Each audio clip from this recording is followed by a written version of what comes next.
But here's a story that you referred to, Roxanne, with a company that's done an amazing job of making money while having no real stock in trade, and that's Airbnb.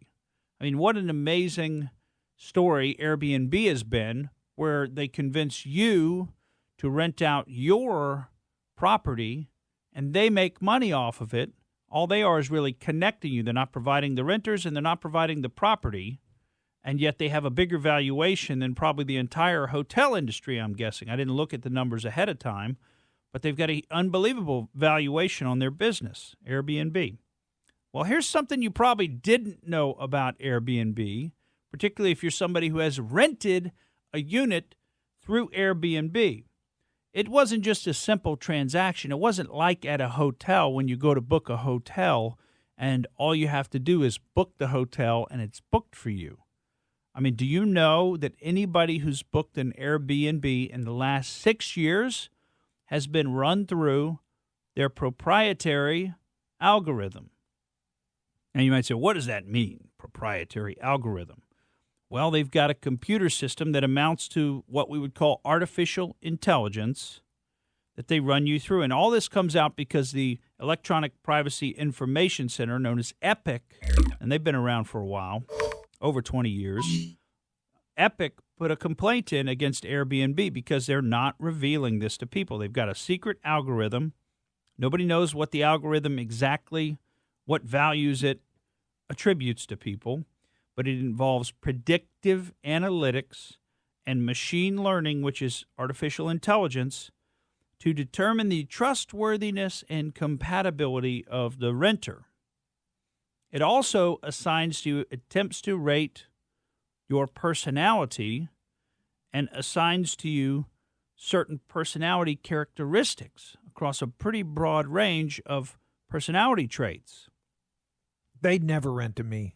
Well, yeah, give it a try because you try to apply for this and you get run through their algorithm. And they specifically, there's a number of kinds of people that they don't want. They don't want antisocial people. Okay, that's, I can sort of understand that. They don't want psychopathic people, although from some of the stories we've seen about some people who've rented these Airbnbs and even some of the owners who've rented to people, and we've talked about those through the years. I mean, obviously their algorithm's not catching all the psychopaths, but specifically they don't want shy, anxious, or depressed people. And I thought that was pretty interesting, shy, anxious, or depressed people. And I believe they think those people are more inclined to be dissatisfied with their stay and to leave bad reviews as well. Does anxious, would that be defined by someone who Google searches a lot of health issues? Exactly. Well, and that would be me, but I wouldn't leave. I'm not a bad review leaver. So doesn't apply. Well, you're keying in on some of the types of things that they look at, their algorithm looks at. Now, understand we say they look at. There's no actual person who's looking at any of this stuff. This is all done by computers. This is all machine learning and predictive analytics. It's computer programs, what we're now calling artificial intelligence, is running these. But they look at your social network profiles and your posts. This is before they rent to you. This is when you apply to rent a place. If you notice, there's always a lag before you're approved. And you think, what is going on during that lag? Well, This is what's going on. They're looking at your social network profiles and your posts. They're gathering data and checking it against databases that contain information, public and private. They're looking at your email address, your phone number, your IP address, which comes from your, wherever you're getting on the internet. And all of these things are associated with you and can be cross-checked against each other. And, of course, from your IP address, they can get your browsing history, okay, because it's a specific IP address. They can pull up what have you been looking at. They check your geographic location, your date of birth, your social connections. In other words, who are you connected to as friends on social media and otherwise? Who are you connected to on LinkedIn? They check your employment history, your education history. They're looking at your driver license number. And, of course, from that, they can gather data about what your driving history has been, all publicly available at some point. And a lot of this public data gets bought up or vacuumed up by private companies who then put it into private databases that can be searched and accessed and don't have, the same sunset horizon that some of the public data does. Now, in Florida, we've got a pretty broad public records law. So, a lot of public information is available online here in Florida, but not all states are like that. But most states have companies, and these are many times national companies, that buy up their data and put it into private databases. And that's how you get these telemarketers and other things, and they find out so much information about you ahead of time to target their marketing to you.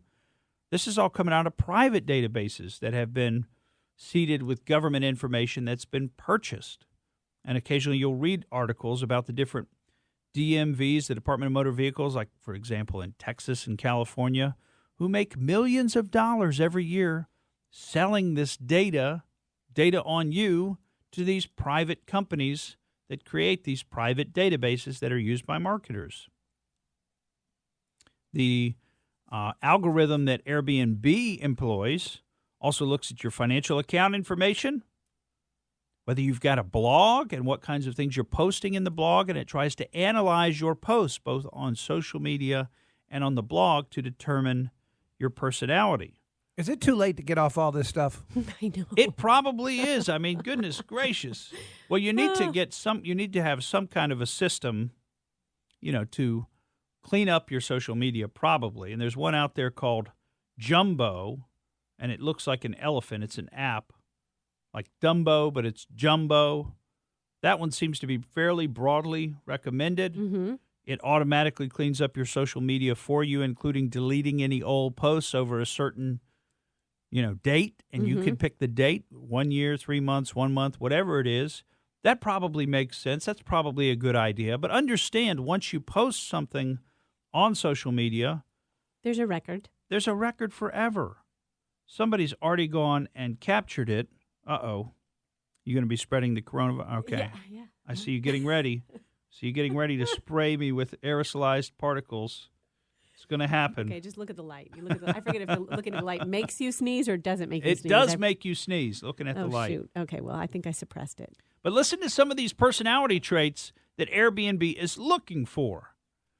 Badness, antisocial tendencies, goodness, conscientiousness, openness, extroversion, agreeableness. That's what they want. They want agreeable, open extroverts. That's what they say.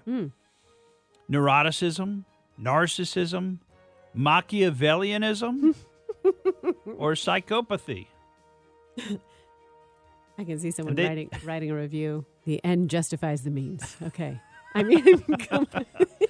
They don't want neurotic, narcissistic, Machiavellian psychopaths. That's for sure. That's what they don't want. They don't want fiction writers then, because you Google a lot of weird stuff, and you might come across that way. I'm doing research. They apparently don't want people involved in pornography or who have done reviews with negative language either. Think about this. This is crazy. We'll tell you some more when we come back.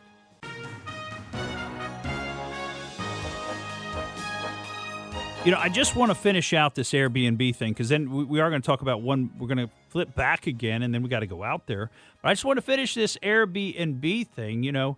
The algorithm considers derogatory or angry words as indicative of antisocial personality disorder. So if you've written something that they consider to be derogatory, and think about what that can mean in today's world, where everybody who have one political persuasion is a racist, or certain thoughts maybe about the founding fathers are considered to be institutionally racist, think about what that can mean. The last place that Airbnb checks is a U.S. government watch list, like the terrorist watch list and things like that. So, you thought you were signing up to rent somebody's extra room in their house. Probably on a vacation. Meanwhile, you've got this entire, I'll just say, crazy personality profile run on you, and you don't think Airbnb is saving that information? You don't think that's going into a database somewhere? And you don't think marketers and other companies are relying on the analysis run by Airbnb's algorithm? I bet you they are selling that data, because all data gets sold and resold and resold. That's business. It's big business today. So now this is following you around, what some stupid computer decided was your personality based on its analysis of all of your big data. I think that's pretty offensive. Mm-hmm. I would say frightening, but it's not that frightening because I've never tried to rent from an Airbnb. But I think it's just offensive. You didn't sign up for that when you were trying to rent from them. And yet they're doing it to you, and I'm sure it's buried somewhere in the terms and conditions in some benign language that you didn't understand what they were actually doing. Thank you for listening to the Morgan Streetman Show. We hope you enjoyed what you heard, and if you did, please click like and subscribe to help us out. And remember that we recommend that you exercise your brain at least once a week.